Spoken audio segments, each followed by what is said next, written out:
Hello everyone, Judith Diaries here, and sa video ito guys, ituturo ko sa inyo kung paano natin makita ang ating appointment sa DFA.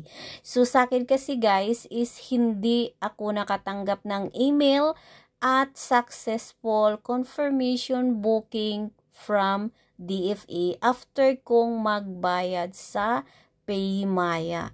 So, ito guys, ang susundan natin. Punta po tayo sa ating Gmail. So, ipapakita ko lang sa inyo guys yung payment ko from PayMaya.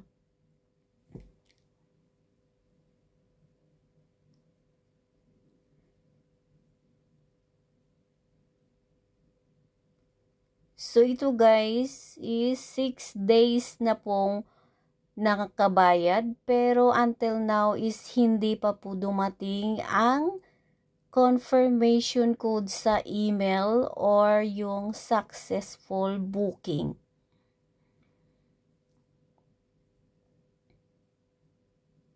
So, ang gagawin natin dito guys is hanapin lang natin ang transaction password na binayad natin. Copy-paste lang natin yan guys. And then, punta tayo sa website ng passport. Click lang natin yung schedule appointment. Sa pinakailalim, meron po tayong makita na view appointment. Input lang po natin yung appointment code or yung transaction number na binayad natin gamit ang PayMaya. At ilagay lang po natin ang ating Gmail and click lang ang I'm not a robot. Then, follow lang natin kung ano hinihingi dyan. Cars. Verify.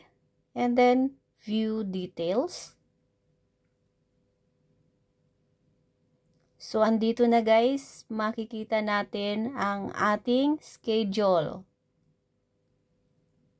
So, sa mga maraming nagkakaproblema nito, is ganito lang po yung gagawin natin. Download form.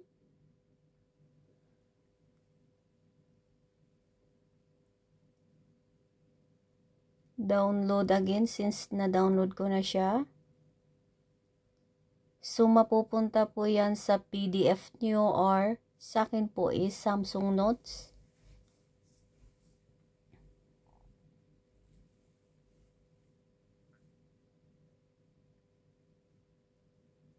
So, here we go. So, andito na guys ang form na hinihintay ko ng ilang days.